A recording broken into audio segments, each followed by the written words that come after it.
नमस्कार, स्वागत है आपका YouTube चैनल छत्तीसगढ़ टुडे में। आज है 20 अक्टूबर 2021, दिन बुधवार, और आज हम आज के महत्वपूर्ण छत्तीसगढ़ करंट अफेयर प्रश्नों को हल करेंगे।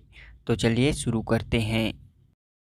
हमारा पहला प्रश्न है, छत्तीसगढ़ में वनों से शहद इकट्ठा करने के लिए ट्राइफेड द्वारा किन जिलों में शहद कंपनी का गठन किया जा रहा है?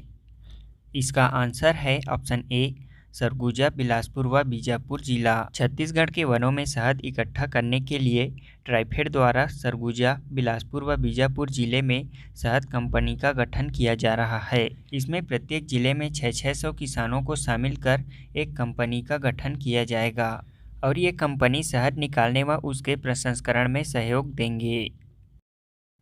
अगला प्रश्न है, छत्तीसगढ़ सरकार द्वारा राज्य में बनाए जा रहे राम वन गमन परिपथ की कुल लंबाई कितनी है?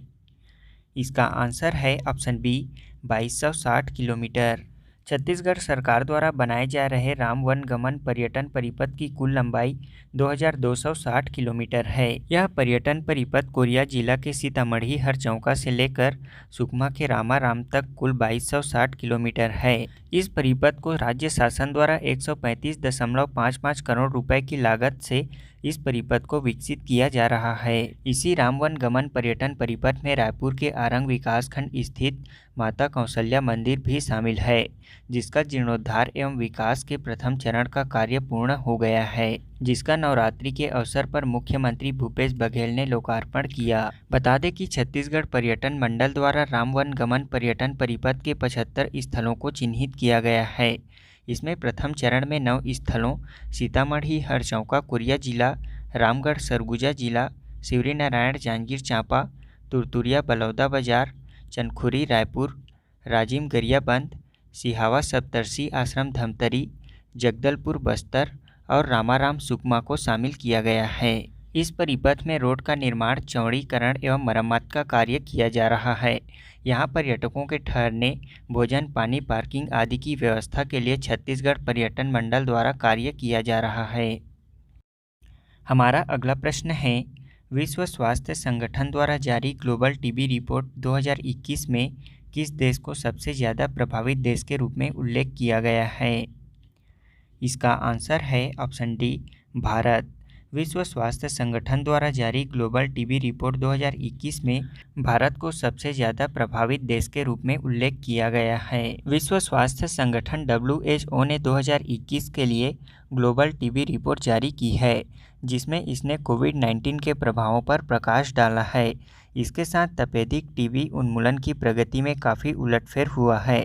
रिपोर्ट में भारत को टीबी उन्मूलन में सबसे ज़्यादा प्रभावित देश के रूप में उल्लेख किया है। वहीं भारत में 2020 में कुल मामलों में 41% की गिरावट आई है।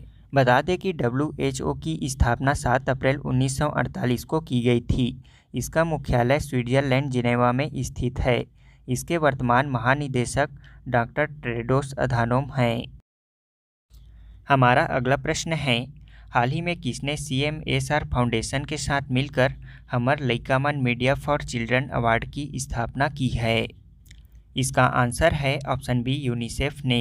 यूनिसेफ ने CMSR फाउंडेशन के साथ मिलकर हमर लइका मन मीडिया फॉर चिल्ड्रन अवार्ड की स्थापना की है, जिसके अंतर्गत छत्तीसगढ़ में महिलाओं और बच्चों से संबंधित मुद्दों पर असाधारण रिपोर्टिंग के लिए पत्रकारों और फोटो पत्रकारों को पुरस्कृत किया जाएगा। यह अवार्ड 4 श्रेणियों में प्रदान किया जाएगा: प्रिंट, टेलीविज़न और रेडियो, डिजिटल समाचार प्लेटफॉर्म और फोटो पत्रकारिता। यह मीडिया फॉर चिल्ड्रन अवार्ड बच्चों से जुड़े मुद्दों पर रिपोर्टिंग के लिए दिया जाने वाला छत्तीसगढ़ का पहला मीडिया पुरस्कार है। यह अवार्ड मीडिया कर्मियों को बच्चों से जुड़े मुद्दों, सफलता की कहानियों और नवाचारों पर प्रकाश डालने के लिए प्रोत्साहित करेगा। इस अवार्ड के माध्यम से बाल हितों को विकास मॉडल के केंद्र में लाने और समाज में बाल अधिकारों के बारे में अधिक जागरूकता पैदा करने के लिए मदद मिलेगी। हमर लइका मन पुरस्कार 2021 का उद्देश्य बच्चों से जुड़े मुद्दे की रिपोर्टिंग में मीडिया की भूमिका को मजबूत करने और भविष्य में होने वाले नुकसान को रोकना है। हमारा अगला प्रश्न है, हाल ही में किस देश ने अपना पहला सौर अन्वेषण उपग्रह लॉन्च किया है? इसका आंसर है ऑप्शन सी, चीन ने। हाल ही में चीन ने अपना पहला सौर अन्वेषण उपग्रह लॉन्च किया है। चीन ने लॉन्ग मार्च 2D रॉकेट पर सवार होकर उत्तरी शॉक्सी प्रांत के ताइयुआन उपग्रह प्रक्षेपण केंद्र से अंतरिक्ष में अपना पहला सौर अन्वेषण उपग्रह सफलतापूर्वक लॉन्च किया है। इस उपग्रह का नाम सीहे रखा गया था, जिसका अर्थ है सूर्य की देवी, जिन्होंने प्राचीन चीनी पौराणिक कथाओं में कैलेंडर बनाया था, जिसे चीनी सोलर एक्सप्लोरर के रूप में जाना जाता है। उपग्रह को China aerospace science and technology corporation द्वारा विकसित किया गया है। IANSC वोटर गवर्नेंस इंडेक्स अनुसार देश के सभी मुख्यमंत्रियों में किस राज्य के मुख्यमंत्री को सर्वोच्च लोकप्रियता रेटिंग प्राप्त हुई है? इसका आंसर है ऑप्शन बी, छत्तीसगढ़। अगला प्रश्न है, मुख्यमंत्री भूपेश बघेल ने बादल अकादमी परिसर का लोकार्पण कहाँ किया है? इसका आंसर है ऑप्शन ए, बस्तर जिले में। हमारा अगला प्रश्न है, हाल ही में किसे टीम इंडिया का मुख्य कोच नियुक्त किया गया है?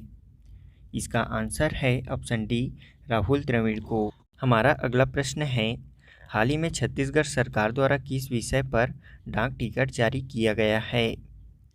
इसका आंसर है ऑप्शन सी, आदिवासी नृत्य महोत्सव। हमारा अगला प्रश्न है, हाल ही में भारत की 21वीं महिला ग्रैंड मास्टर कौन बनी है?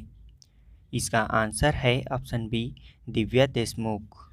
अब हम पिछले क्विज का आंसर जान लेते हैं। पहला प्रश्न है, फरवरी 2021 में छत्तीसगढ़ से किसे संयुक्त राष्ट्र संघ के लिए अंतर्राष्ट्रीय वॉलंटियर चुना गया है? इसका आंसर है शुभ्रा शुक्ला को।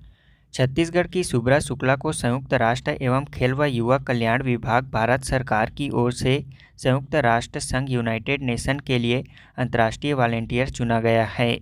यूनाइटेड नेशंस के वॉलंटियर प्रशिक्षण के पश्चात शुभ्रा शुक्ला दूसरे देशों में अपनी सुविधाएं देंगी।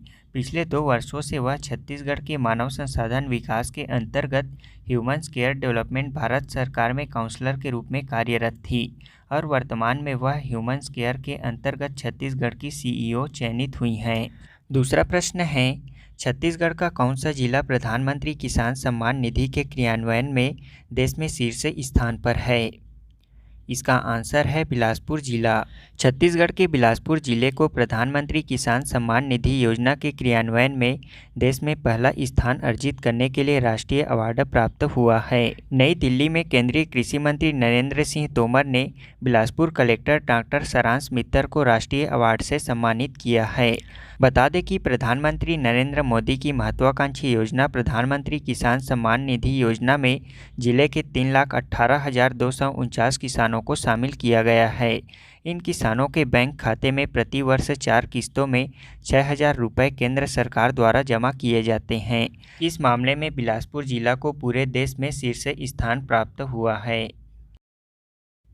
हमारा आज के क्विज का पहला प्रश्न है, राज्य का पहला इंक्यूबेशन सेंटर का निर्माण कहाँ किया जाएगा? दूसरा प्रश्न है, राष्ट्रीय पंचायत पुरस्कार 2021 के तहत छत्तीसगढ़ के किस ग्राम पंचायत को दीनदयाल उपाध्याय पंचायत सशक्तिकरण पुरस्कार दिया गया है?